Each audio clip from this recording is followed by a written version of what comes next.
Vamos directo al grano. Hoy traemos este análisis de inmersión profunda sobre la contabilidad técnica, específicamente los registros RAI, SAC y REX.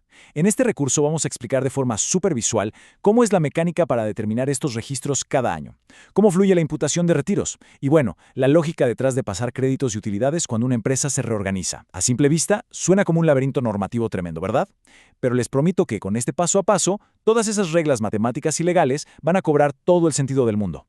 Nuestra hoja de ruta de hoy tiene 6 paradas. Primero, el ecosistema de registros empresariales. Segundo, la mecánica anual del RAI. Tercero, entender a fondo el REX y el SAC. Cuarto, el orden lógico de imputación. Quinto, qué pasa en las reorganizaciones empresariales. Y finalmente, nuestro gran escudo, la legítima razón de negocios.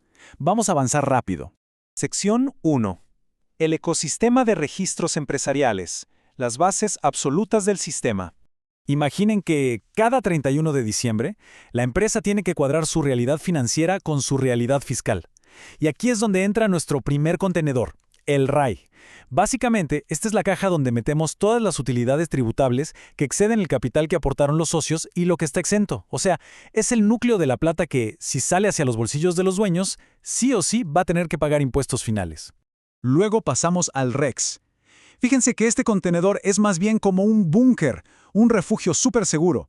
Aquí guardamos los fondos que ya pagaron sus deudas con el fisco o que por ley están completamente blindados contra impuestos. Es vital tener este registro impecable para proteger el patrimonio que ya cumplió su ciclo. Y cerramos este ecosistema con el SAC. Este es el registro que contiene los créditos fiscales, esos beneficios maravillosos que los dueños pueden usar para bajar su carga impositiva. Pero ojo, estos beneficios tienen que ser rastreados casi con lupa, para asegurar que los aplicamos de forma impecable a la hora de hacer retiros. Sección 2. La mecánica anual del RAE. ¿Cómo determinamos ese saldo? Ya que conocemos nuestras cajas, la pregunta del millón es, ¿cómo llenamos el RAI cada año? A ver, en realidad no es tirar números al azar, es una fórmula milimétrica. Empezamos con la foto del patrimonio, que es el capital propio tributario. A eso le sumamos los retiros y los saldos negativos del REX, y después le restamos el REX positivo y el capital aportado, reajustado por inflación. Esta resta es mágica, porque aísla únicamente esa porción del patrimonio que todavía le debe al fisco.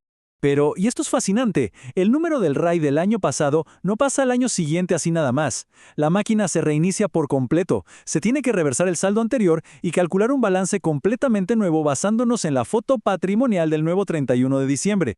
Todo esto justo un segundo antes de descontar los retiros. Un reseteo total. Sección 3. Entendiendo el REX y el SAC. Subcategorías y controles más profundos. Cuando miramos esta tabla y entramos al detalle, nos damos cuenta del nivel de control casi quirúrgico que exige el Servicio de Impuestos Internos. Tenemos que diferenciar los créditos por la fecha exacta en que nacieron, si hay que restituirlos y si te devuelven plata en caso de excedente. Llegamos a mezclar esto en la contabilidad y la declaración de impuestos de los dueños puede terminar en un verdadero desastre. Con el REX pasa algo muy parecido. La plata está compartimentada en estos 3 grandes grupos. Cada uno tiene su propio sistema de control y, lo que es aún más crucial, una prioridad distinta cuando toca repartir utilidades. Pasamos a la sección 4, el orden lógico de imputación, el flujo del dinero. Imaginen una cascada. Cuando una empresa decide entregarle plata a sus dueños, el dinero no sale de donde sea, cae físicamente por esta jerarquía. Absorbe los saldos en un orden cronológico y estricto. Empieza arriba en el RAI y hasta que esa caja no quede absolutamente en cero, el agua no pasa al siguiente nivel. Es un flujo inamovible. Ahora, lo que resulta una locura normativa es que todo esto es retrospectivo. Da igual si el dueño sacó plata en marzo o en octubre. Todas las realidades fiscales quedan congeladas en el tiempo y se calculan recién al final del año comercial, con la inflación ajustada. Es una consolidación al cierre que define de una vez por todas quién paga qué. Sección 5. Efectos en las reorganizaciones empresariales, fusiones y divisiones. Llegados a este punto, ¿qué le pasa a todos estos registros si la empresa se transforma? Depende del movimiento. En una división, los registros se fragmentan y se reparten de forma proporcional, pero en una fusión, la empresa que sobrevive asume fluidamente todos los saldos de la empresa disuelta. Esto garantiza que la historia tributaria, los créditos y las deudas no desaparezcan por arte de magia. Para aterrizar un poco lo abstracto, miren este escenario de la vida real. Si transformamos un empresario individual y creamos una sociedad por acciones, al pasar todos esos activos y pasivos, es crítico calcular súper bien el capital inicial. Si nos equivocamos ahí, arruinamos el cálculo del RAI de la nueva entidad desde el día 1.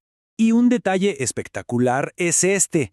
Aunque los estatutos digan que el capital total es enorme, 14 millones, por ejemplo, a la hora de determinar el RAI, solo podemos descontar como capital efectivamente aportado estos 3 millones. ¿Por qué? Porque son los únicos recursos nuevos de verdad. El resto son simplemente utilidades reinvertidas que siguen debiéndole sus impuestos al sistema.